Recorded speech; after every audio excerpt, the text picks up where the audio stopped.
जय हिंद फ्रेंड्स। स्वागत है आपका हमारे चैनल स्टडी ब्लॉग्स विद आशीष।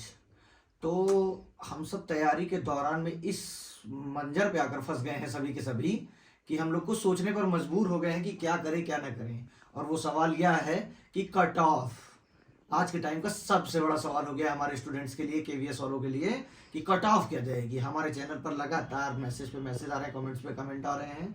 तो कट ऑफ तो बहुत सारे इंस्टीट्यूट वाले बहुत बड़े बड़े टीचर हैं जिनका मैं नाम नहीं लेना चाहता हूं, लेकिन वो सब बच्चों के ऊपर बता दे रहे हैं 180 में से 160, 150, 140। वो कैसे डिसाइड हो सकता है कि कट ऑफ कितनी जाएगी।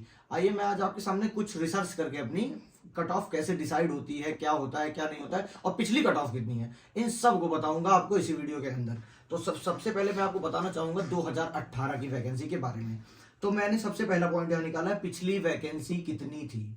तो पिछली वैकेंसी पीआरटी के लिए 3000 थी। तो आप देख सकते हैं पीआरटी 2018 में 3000 वैकेंसी में कट ऑफ 93 आउट ऑफ 150 गई है। तो इसके आगे आप समझिए कि अगर 3000 वैकेंसी थी तो 93 गई है, तो क्वेश्चन तो वही सीबीएसई बनाएगा, वही केवी संगठन केवी स्कूल का पेपर हो रहा है केवीएस का।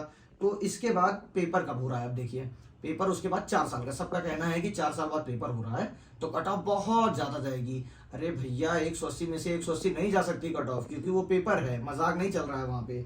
ऊपर से सीबीटी है, 20 टाइम में पेपर होगा, 21 फरवरी से 28 फरवरी तक लगातार पेपर है, कई शिफ्ट में पेपर होगा। तो उसमें किसी पेपर में मॉडरेट आएगा, नॉर्मल आएगा, हो सकता है नॉर्मलाइजेशन लगे।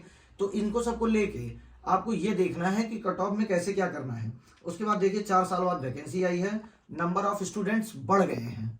सबसे पहली बात आप ये जानिए कि नंबर ऑफ स्टूडेंट्स बढ़ चुके हैं। उसके बाद कंपटीशन भी बढ़ा है आपका, लेकिन सबसे बड़ी बात सिलेबस आपका चेंज हुआ है। सिलेबस चेंज होने के साथ क्वेश्चंस के नंबर भी बढ़ गए हैं, 150 में से 180 हो गए हैं, 30 क्वेश्चन बढ़ चुके हैं। मतलब 93 से अगर 120 भी जा रही है मेरिट तब भी कोई बहुत दिक्कत नहीं है, लेकिन 160, 170, 180 जो बता रहे हैं बहुत मुझे तो समझ के बाहर है।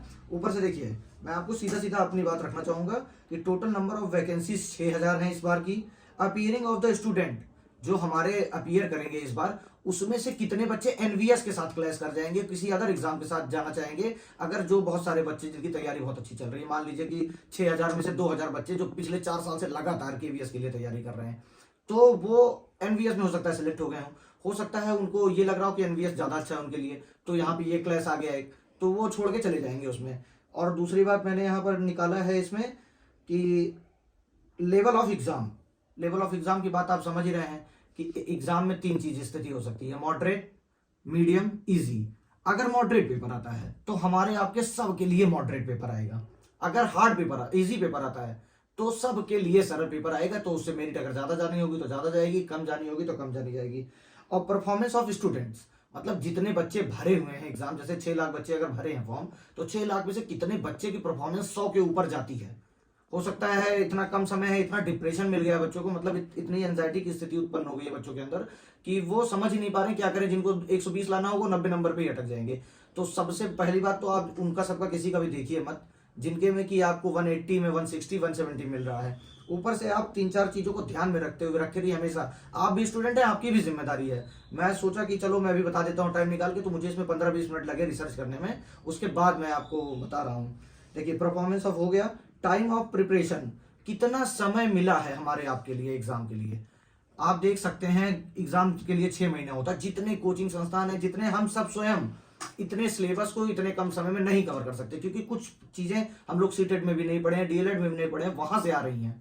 वो भी सिर्फ ऐसा पेडागोजी में है, बाकी सब कुछ सेम है। तो बहुत बड़ी इसमें समस्या है नहीं। सिलेबस बढ़ा हुआ है तो सबके लिए बढ़ा है, इसमें बहुत परेशान होने की जरूरत ही नहीं है। उसके बाद टाइम सिलेबस बदल गया है, ये तो बता ही दिया मैंने। क्वेश्चंस बढ़ गए हैं, पीछे भी मैंने बताया कि क्वेश्चन इसमें बढ़ चुके हैं, तो क्वेश्चन 180 पहुंच चुके हैं। तो इससे आप ये समझ के चलिए कि इतनी ज्यादा कट ऑफ जाने का कोई चांस ही नहीं उठता है।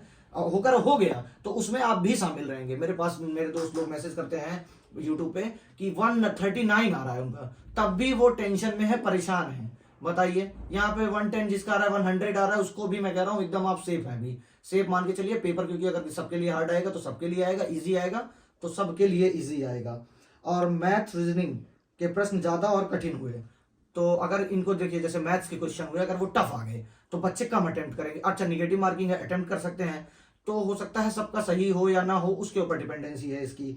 ऊपर से एक प्लस पॉइंट है इसमें कि निगेटिव मार्किंग नहीं है, तो आप ज़्यादा से ज़्यादा क्वेश्चन करिए, इसमें कोई दिक्कत नहीं है। और ऊपर से आप एक लास्ट में एक चीज़ कहूँगा कि अगर आप अपने आप को सेफ करना समझना चाहते हैं, अभी भी सब लोग से पहली बात तो किसी का वीडियो मत देखिए कि कितना नंबर आ रहा है, कौन कितना पा रहा है। अगर आप अपना एग्जाम दे रहे हैं और दिन भर में एक मॉक दीजिए, एनफ है। अभी 25 दिन 20 दिन है, तो 20-22 दिन में आराम से आप 22-23 टेस्ट दे देंगे। तो अगर 100 नंबर भी पा रहे हैं तब भी आप निश्चिंत रहिए। अगर आप 140 पा रहे हैं तब तो आपके लिए कोई बात ही नहीं है। उसके बाद भी अगर आप मुझे मैसेज कर रहे हैं तब तो ये बहुत गड़बड़ बात है। तो ये सोचने की जरूरत नहीं है। सबसे पहले अपने स्ट्रेस को रिलीज करिए, दूसरे से प्रेशर लेना बंद करिए, आप खुद प्रेशर दीजिए सबको। और जो आपको प्रेशर दे रहे हैं 180 में 170 आ रहा है, 160 आ रहा है, ऐसा कुछ नहीं है। उनको अपने सामने बुलाइए, उनसे सॉल्व कराइए, खुद को खुद सच्चाई सामने आ जाएगी। क्योंकि किसी को भी समय नहीं मिला है। इतने बड़े बड़े टीचर हैं, वो खुलेआम कह रहे हैं कि समय नहीं मिला है हमें कि हम कोर्स कंप्लीट करा दें। तो बच्चा उस कॉन्सेप्ट को समझ के मॉडरेट पेपर को हल करके 160 नंबर ला दे, ये मुझे नहीं लगता। लेकिन बाकी अगर हो भी सकता है। बाकी मेरा यही इतना, मैंने जितना टॉपिक आपको बताया इससे मैंने डिसाइड किया है। आप अपना टारगेट अगर बहुत ज्यादा पूछ रहे हैं सबसे, तो मैं तो कहूंगा 120 से लेके 140 के बीच में अगर आप हैं तो मुझे नहीं लगता कोई रोक सकता है। और एग्जाम होगा, एग्जाम के बाद डिसाइडिंग फैक्टर आएंगे, आप देख लीजिएगा। क्योंकि इतनी सारी चीजें उसके पीछे जुड़ी रहती हैं, कितने सारे शिफ्ट में पेपर होंगे, कितने सारे क्वेश्चंस बनेंगे, उसके लिए कोई क्षमता ही नहीं है। तो मुझे लगता है कि आप लोग खाली आराम से पढ़ते रहिए और पढ़ के एकदम बिना स्ट्रेस के, बिना किसी लोड के एकदम फाड़ चीड़ के रख दीजिए पढ़ाई अपनी, जिससे एग्जाम में जाइए तो एकदम चीर फाड़ के आइए और अपना सिलेक्शन और मेरा भी सिलेक्शन लेके आइए वहां से, मैं भी अपना खुद लेके आऊंगा। तो चलिए, मुझे आपसे इतनी बातें करनी थी। चलिए, जहाँ हंसते रहिए, मुस्कुराते रहिए, जहां भी रहिए, मौज से एकदम पढ़ते रहिए दबा के। एंजाइटी हो तो दबा के दौड़ लीजिए, एक्सरसाइज कर लीजिए, कुछ भी कर लीजिए, लेकिन आप आराम से उसको पढ़ लिख के जाइए और स्ट्रेस एक पैसे मत दीजिए। एग्जाम जब हो जाएगा, उसके बाद जब सारे बच्चे अपना मार्क्स बताने लगेंगे तो खुद ब खुद कट ऑफ डिसाइड हो जाएगा। और बहुत चिंता की बात नहीं है, किस रेशियो में भी केवीएस लेगा इंटरव्यू के लिए, वो भी तो डिसाइड करेगा ना एक फैक्टर। तो आपको चिंता करने की कोई जरूरत नहीं है। आप चुपचाप अपना काम करिए, जो आपका काम है और मेरा काम है सिर्फ पढ़ाई। और अब मेरे कोई भी दोस्त मुझको ये नहीं पूछेंगे कि कितना कट ऑफ आ रहा है। चलिए, जय हिंद।